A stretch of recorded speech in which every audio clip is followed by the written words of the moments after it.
Okay, welcome back to Rhoda 360. Thanks for joining me today again. This is the podcast where we explore health, wellness, science behind what shapes lives, and everyday curiosities about life. I am Rhoda, and today we are diving into a topic that is deeply personal for most of us, and that topic is childhood trauma. Now, I have struggled since I started this channel, this podcast, to either discuss or not to discuss this because it's something I suffered a lot while growing up, and it's something that has had effect in my life, and it's something I'm currently on a journey of healing from. Childhood trauma and how it can show up in adult life. Now, if you've ever wondered if why certain patterns keep repeating or why you react so strongly to certain situations, then this episode is for you. Today, we're going to be talking about what childhood trauma is, signs that is showing up in adulthood. I think I have about 9 signs here. Why this happens. We need to understand why it's showing up, why it doesn't just rest, or why it can't just be forgotten in the past. Let the past be the past. But then again, we understand that the body and our whole being does not behave that way. That's why when people say let the past be the past, it doesn't just work, especially for many people. And that's why a lot of people are suffering what they are suffering. There is a lot of mental health issues because we are allowing the past being the past without actually speaking about it, without actually saying anything about it. And there are so many reasons why we are quiet. Actually, if you have, if you grew up, if you have an African background or a Nigerian background, for me, especially if you're a millennial like me, right? I think we are a generation a generation that has been subjected to silence, right? Where people that have been subjected to silence. So we're used to people telling us to shut up, to keep quiet, and then we just do it as they say. This generation is different. My kids call me and my partner out once in a while. So we'll understand why this happens, and we'll also understand what you and I can do about it. I say you and I because I'm still in the process of trying or figuring out how to live this life that has been so much impacted by childhood trauma. So let's begin. You're welcome. So let's start with the basics now. What is childhood trauma? This refers to like the deeply distressing or disturbing experience that happened during one's early years. It could be like things like abuse, neglect, growing up in certain unstable environment. Abuse in this case can be emotional, can be psychological, can be sexual abuse, can be financial abuse, which other, it can be any form of abuse. In my case, I went through all forms except the sexual abuse. Yes, if that was tried on me, it was something I escaped from before the deed was actually done. But then I was exposed to a lot of things. I was exposed to a lot of things. I suffered different forms of abuse and neglect. In my case, it was, how do I put it? It was intentional. At some point, it was like, I'll leave her, let her be. Let's see how she turns up, right? Growing up in an unstable environment. I grew up in an unstable environment with an unstable family. I have never seen my parents together. The last time, I think I'd only seen my dad 3 times, 3 or 4 times in my life before he passed. And it's been on from one instability to another, from one family drama or dynamics to another. I, for me, I didn't grow up in a, the normal, I won't call it perfect because I've not seen any perfect family anyways. I didn't grow up in that normal environment, that normal family settings where many people have. Then, I don't know about you. You can share your experience and how growing up was for you. So for me, I was experienced all manner of abuse. I was beaten. I was beaten like mad. So if anybody or the parent I was growing up with got frustrated about life or a certain aspect of life, I was blamed and beaten for it. If there was a mistake in any aspect of this person's life, I was beaten and I was blamed and beaten for it. In fact, if anybody said anything about me or about this parent I was growing up with, I was blamed and beaten for it. Yeah, it was a lot of physical, it was a lot of emotional, psychological abuse. I was manipulated or used for meeting their needs, fighting people, keeping up appearances for people or because of people. There was a lot of abuse for me and growing up in an unstable environment. It may be different for you watching me or listening to me, and it would be nice for you to share your experience down if you can. I think talking about it, admitting that childhood trauma exists, or admitting that one had gone through such destabilizing experiences or distressing experiences, is calling it out. I think the first step in healing is actually admitting that there was something like that.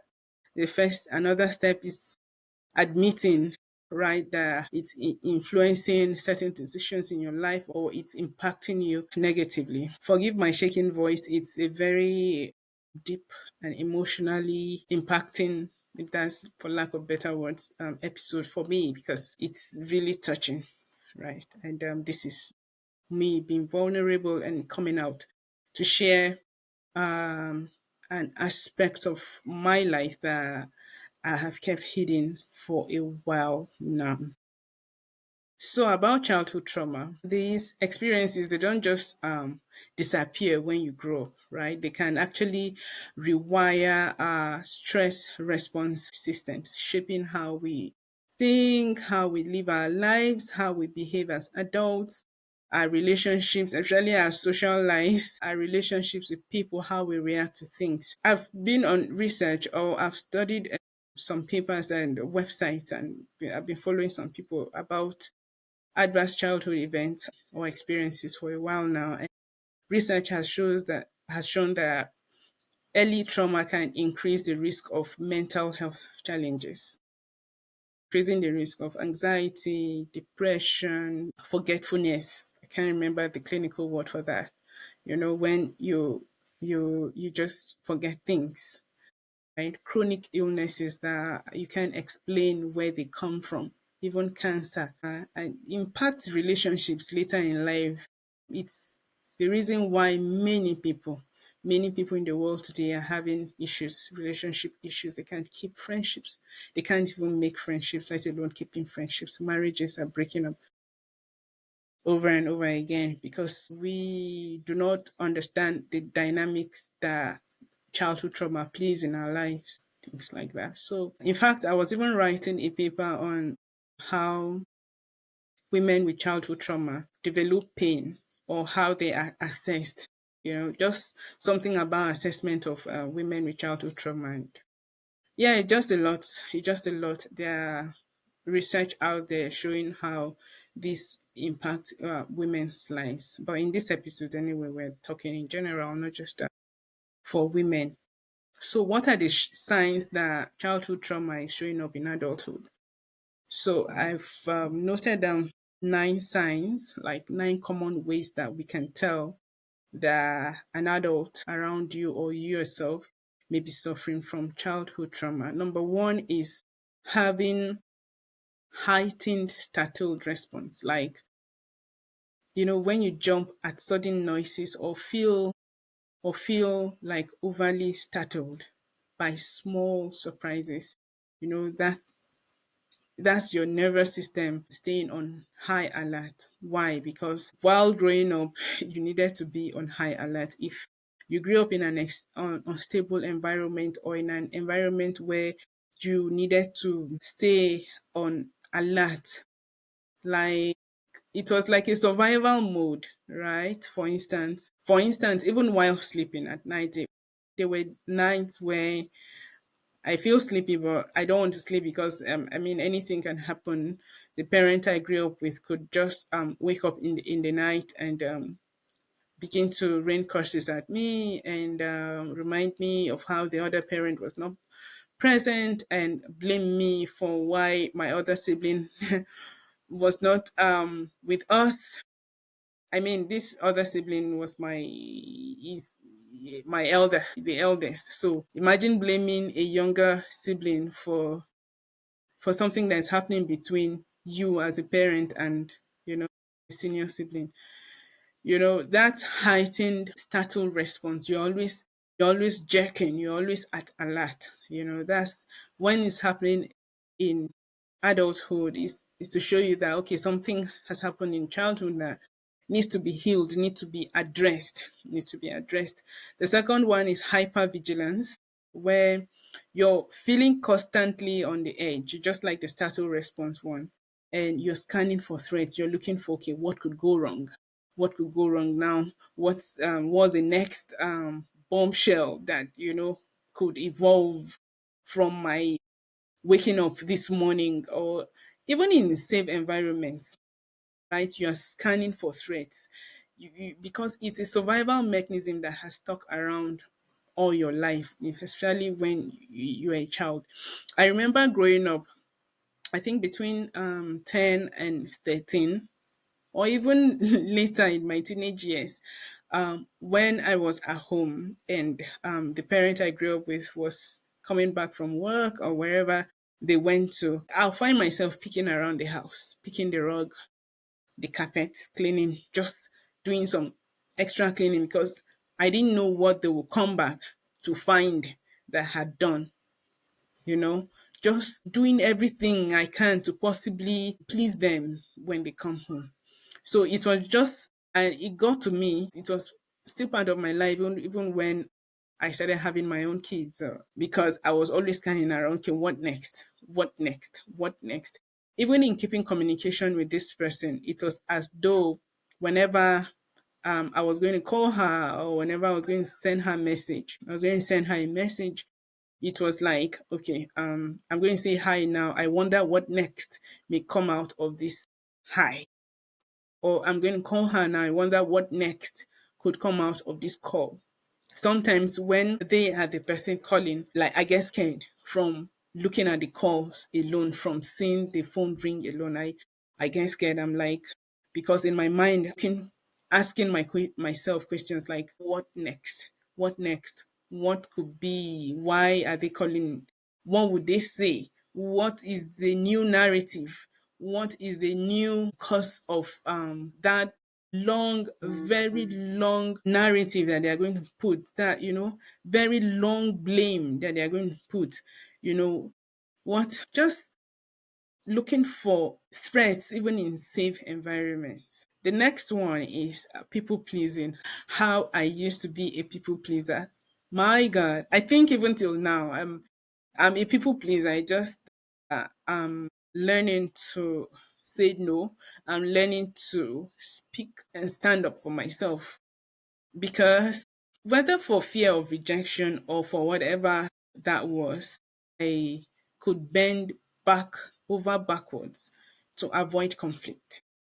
Yes, I'm that person that will stay in a relationship or a family dynamic even when I know these people do not like me, even when it was clear that, look, Rhoda, you are the most hated in this family, or you are the most hated in this setting. I will stay there and do everything to make sure that I wasn't rejected, or I wasn't abandoned, or I felt important.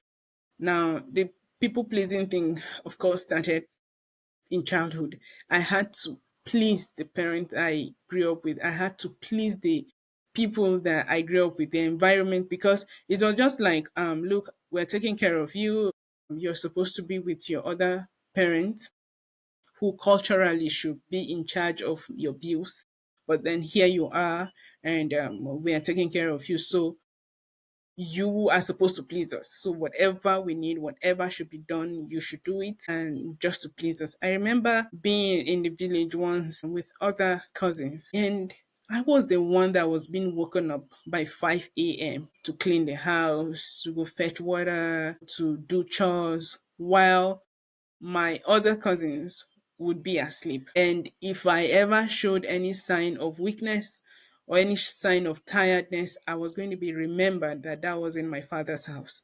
I was going to be reminded that I wasn't ever going to get close to the other the other children in the family. Like I wasn't seen as someone that could amount to anything anyways. So my cousins and the other people in the family were the ones that were, seen as people that will amount to something, people that will have names, people that should be doing what I'm doing right now, people that should be on videos, talking about life. People like me were supposed to be quiet and silent and accept every form of oppression and dejection just because I was alien to them. So the next one is emotional dysregulation, sudden mood swings. You find out you whether a man or a woman, and this is not about menstrual cycle thing for women or stress for men, right? So you have sudden mood swings, you have intense anger. You don't know. Then I used to wonder why. I used to have an uncle that could break anything he saw, right? Anything he saw, if he's angry, he could break anything he saw. And he's like, what's happening? What's happening? Then we didn't know. We just thought it was flex for people to just get angry that way. And I used to be that angry. I could hold even as an adult, I could hold situations or matters in my mind for a very long time. Then the day I am going to explode, you will think that person had done the unthinkable to me. And it's not like that. It's because of the intense anger that I feel that builds up in my mind and in my heart, that at that moment I wouldn't know how to control it, or at that moment I wouldn't know how to absorb the situation and think before acting or talking. Right. Another one is under the emotional dysregulation is feeling numb, like emotionally numb, when you just shut down your head, you just shut down. Where you're supposed to speak, where you're supposed to talk for yourself, you just shut down. It's not as if what you want to say it's not in your head. You know what you want to say, the words are there, but you can't just say them because at that moment, uh the feeling of numbness was something you used to escape violence when you were a child. So in adulthood, look, the muscle does not forget. We know that the body does not forget. The muscle does not forget. So whatever happened, whatever was the emotional regulation for you in the childhood, comes to play now. You could be in a meeting and people are brainstorming, you know what to say, but then maybe somebody used a word that triggered you or that takes you back, and you just feel emotionally numb. You're just there, you're just quiet. Now you look dull, you look like a dull person in the presence of other people. They wouldn't understand what you're going through, what's happening in your head. Some people identify it as another mental health issue, which I will not go there, but the majority of it stems from a person's childhood. This is an adult battling childhood trauma. And all these are signs of unresolved stress responses and from childhood. So the next one will be difficulty with trust and intimacy. Has this ever happened to you? No matter how you love someone, you have issues trusting the person.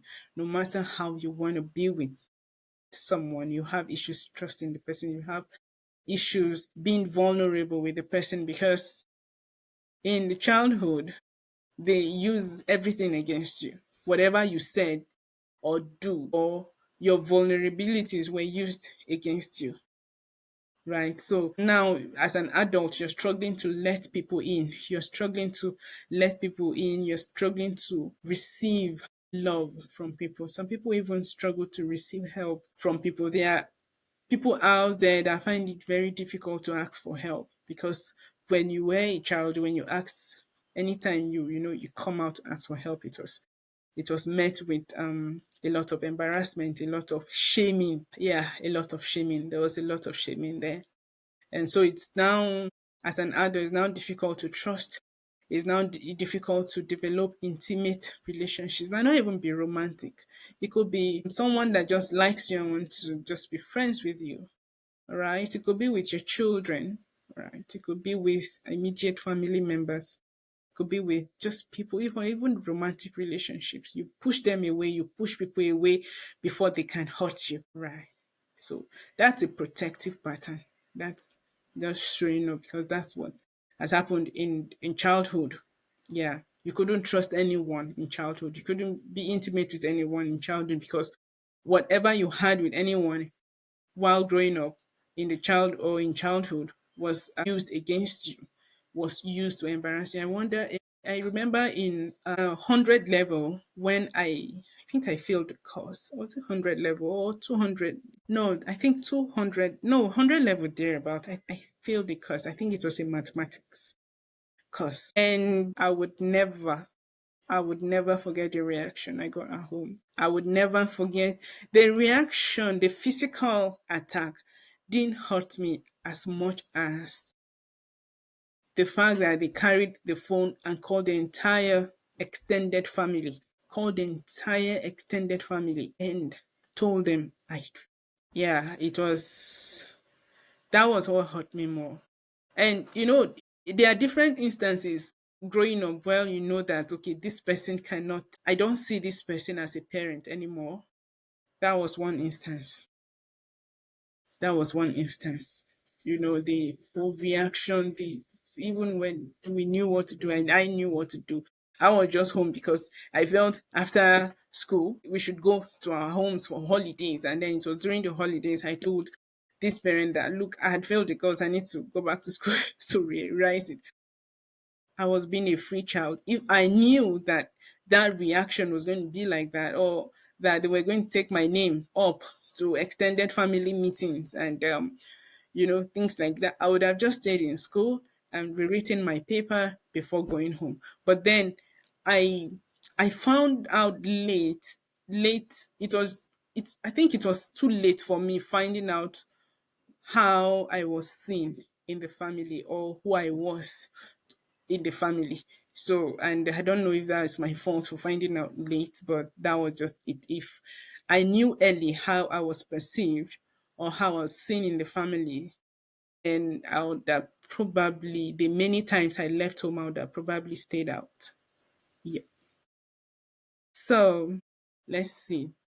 The next one, I don't know what number is this, but the next one is risky behaviors or substance abuse. While I did not abuse substances, while I did not do alcohol or drugs or other things, other risky behaviors while growing up, I think one thing that I did was overspending.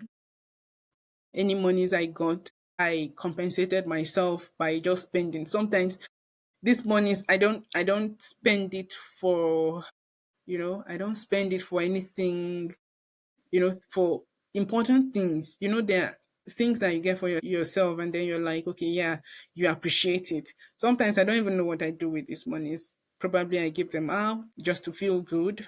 Yeah, or then again, these risky behaviors can be impulsive decisions. Many of us make impulsive decisions, and those decisions, because they were impulsive and we didn't really think about it, ended up being a major disaster in later part of our lives. Even as adults today, most of us make these impulsive decisions, and it's not because you are stupid.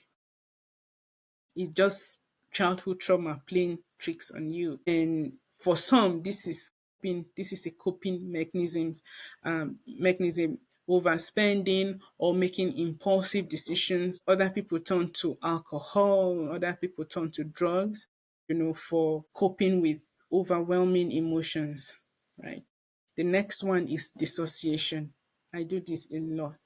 When that moment when you feel like you're zoning out or you're getting disconnected from reality, that moment, that's like an old survival strategy resurfacing. Because as a child who was abused emotionally, psychologically, physically, most of the things we did then was zoning out. So you could be in the presence of that violent person or within that manipulative environment, and then the only thing that could save you was zoning out or getting disconnected from the reality of what was happening. So that's like a survival strategy. Then another one is chronic physical symptoms in adulthood. Many of us have chronic physical symptoms, and we are seeking help from going to the doctors. And that's why I think that my paper should be published, because while assessing a patient, I'm digressing, I'm sorry, but then while assessing a patient, many clinicians don't look at the childhood, the past, you know, the childhood, adverse childhood experiences that a patient, an adult patient would have experienced. So I come with chronic pain, and you diagnose me with fibromyalgia. Now, in treatment, you treat me with fibromyalgia, but then because the assessment is not holistic, it's not complete, it doesn't reflect my whole being, it doesn't reflect my past. I'm treated for maybe just clinical fibromyalgia, but then it doesn't really go deep. The treatment doesn't work. That's why chronic things like chronic pain is difficult to treat. Many people are going through a lot. Chronic physical symptoms, tiredness, headaches, unexplained headaches, pain, general body pain, backache, chest pain, sometimes digestive issues. Guess what? In Nigeria, almost everybody is diagnosed with ulcer, peptic ulcer, duodenal ulcer, everything. Almost everyone has ulcer. Why do people have ulcers? There are different reasons, and a major reason is the emotional, psychological issues. A major reason, if you're watching this, is as a result of childhood trauma, emotional dysregulation happening in the person's body. Because trauma can live in the body and show up as physical symptoms, diverse physical symptoms. What are yours? There are people that have chased a treatment for different physical symptoms for a very long time, and it's not going. Why? Because the main issue is not being addressed. You've not spoken to that person. You've not broken the heel. You've not removed that thing from your mind. You sleep and you keep recounting those experiences, directly or indirectly.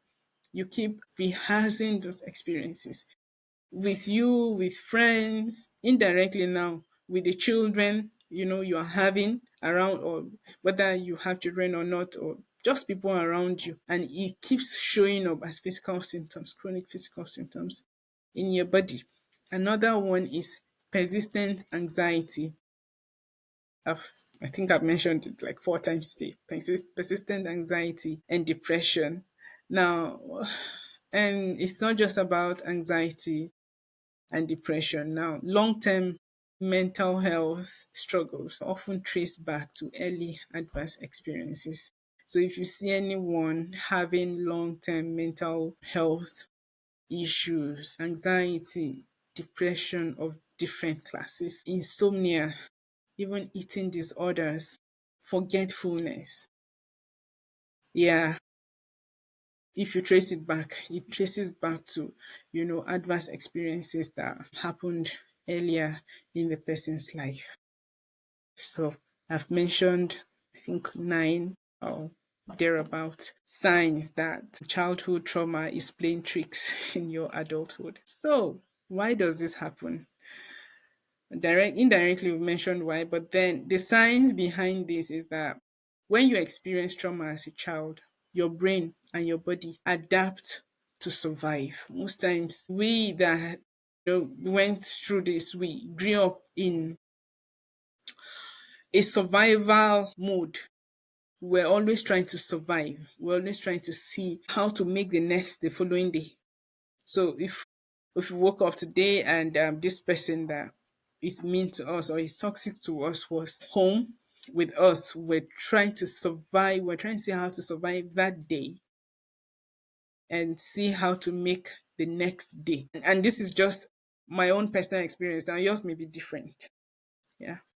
So your body, your mind, your being adapt to survive. And these adaptations, like staying hyper alert or shutting down emotions so that they will not see it as disrespect, you know, keeping quiet, sleeping when you don't even feel sleepy. They don't pull you into some form of violent situation. It helped you then as a child. But as an adult, they become maladaptive. That's they become a problem. They become like a sickness to you, to your whole being, physical, emotional, financial, social, your marriage, your relationship with your children, relationship with other people. They become a problem to you. The key is these patterns are not character flaws. So don't blame yourself. So don't wake up tomorrow and say I'm a bad person because I did this, or because I reacted this way, or because I see things this way, or I behaved this way during the meeting. Don't blame yourself. These are not character flaws. Other people may see it as character flaws for you. Other people may insult you or curse you out for those things. Those people don't understand. And sometimes, like in my previous videos, you choose quality people, right? Sometimes just allow people talk about you while you look for healing. So they are not character flaws, they are learned responses, things you learned as a child. You learned how to cope with life, how you learned to cope, with life, with growing up, yeah, in childhood. So before we go, what can you do about it? Now that we know, now that we've given examples. See, this topic is something that can be discussed in 100 volumes of a particular book. It's not an easy topic to actually put together under 1 hour, let alone, yeah, the particular podcast episode. But this is just like a summary of it all. It's just to tell us that okay, these things exist. People like Rhoda that you know has gone through it. I'm sure there are people around you that have also gone through it. And possibly these 9 points that I mentioned are showing up in your life or in the lives of people you know. You can share this video with them. What can you do if it's showing up in your life? The thing is, I want us to understand that healing is possible, right? First of all, you can seek professional help. I advise everyone, anyone going through this, to seek professional help.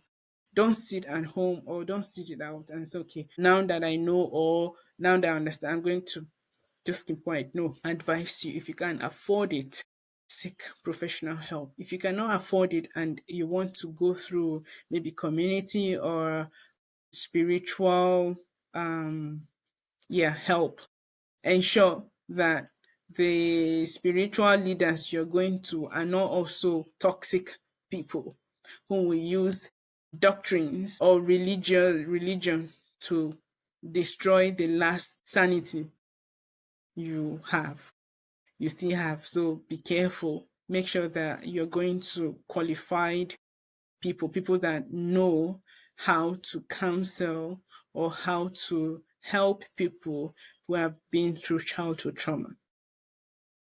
Trauma informed care can help rewire those patterns, things like cognitive behavioral therapy, right? Things like that. Professional help can do clinical psychologists, go to your hospital, ask questions. Just ask people questions about how to seek help. Don't hide and say, okay, maybe if I begin to ask people questions about how to seek help, they will laugh at me. People will laugh. Whether you ask for help or not, people will talk about you. People will laugh at you if they want to. Because once these 9 signs show up in your life on a daily basis, people will complain why is he or she behaving the way they are doing. People will talk, people will stay away from you, people will laugh at you. So why don't they laugh at you when you are looking for help instead of staying in your zone or sitting it out, and then you become a problem to society, right? Another one is practicing mindfulness and grounding. Practice mindfulness and grounding. Be present. Be present in practicing deep breathing. You focus on your senses to calm your nervous system. You tell your nervous system, you tell yourself that you are here now. You are no longer there. You're no longer in 10 years ago or 20 years ago or 30 years or 40 years ago. You are here now. You are here now. You're here now. Hopefully, that person or that environment, you're no longer there. You've been able to detach yourself from that environment or that parent or that relative that caused you that trauma.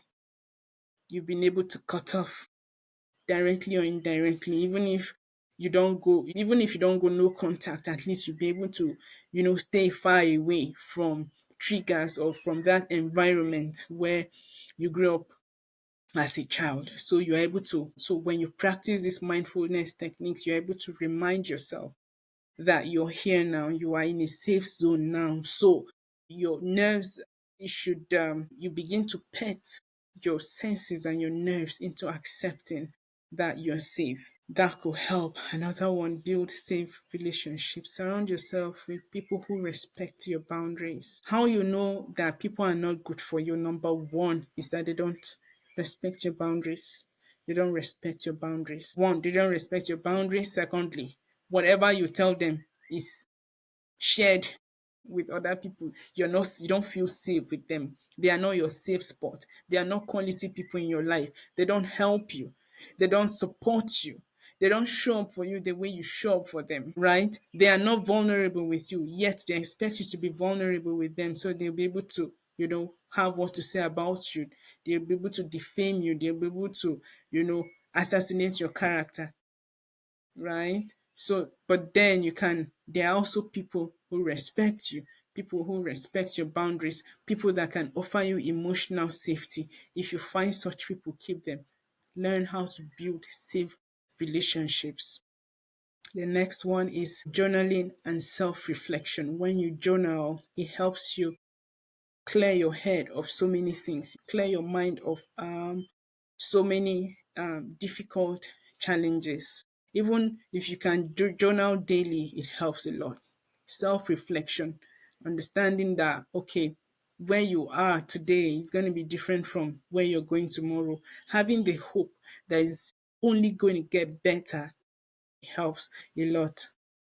Now, remember that healing is a journey, it's not a race, right? It's a journey, it's something that when you begin to do, you just take it easy, you take it slowly, right? You don't force yourself, you don't force your nerves into healing under 24 hours. It's a journey. It takes time. If you need to create those boundaries, create those boundaries. If you need to cut off for a while or even forever, cut off so that you have peace, so that you be in good health, you be in good mental health. And you don't have to do it alone. So you don't have to do it alone at all. You can build safe relationships. You can come to my DM on Instagram at Rhoda_POD and just write whatever you feel. If you can do it anonymously, if you want, on YouTube comment section, you can just leave it there. And if I can reach out to you, I will. But if you can reach out to me on any of my social media platforms, I'm happy, free of charge. I'm happy to listen. To listen. Even if I cannot provide advice, I'm happy to listen to you. The reason why I would do this is because it's something that I'm also in the process of healing from. And I wish you the best. I wish you the best in this healing journey. Thank you for joining me today. If this episode resonated with you, please share with someone who might need help, and then follow us on social media platforms. Please subscribe to this channel and follow us for more conversations like this and many more. And we'll try to put up episodes where we explore more practical tools for emotional resilience. In the last few episodes, I've talked about how to choose quality people for your holistic well being, how to say no to trauma bonds when it comes to family issues, how to choose healing, your healing over family or cultural dynamics. We've spoken a lot about it, but then we'll not end here. We'll not end here. We'll continue to talk about it because the more we talk about it, the more people realize that, okay, there are many other people in the world who go through these issues. Thank you so much for joining me again. Until then, take care of yourself and remember, you deserve to be well. You deserve to be well taken care of.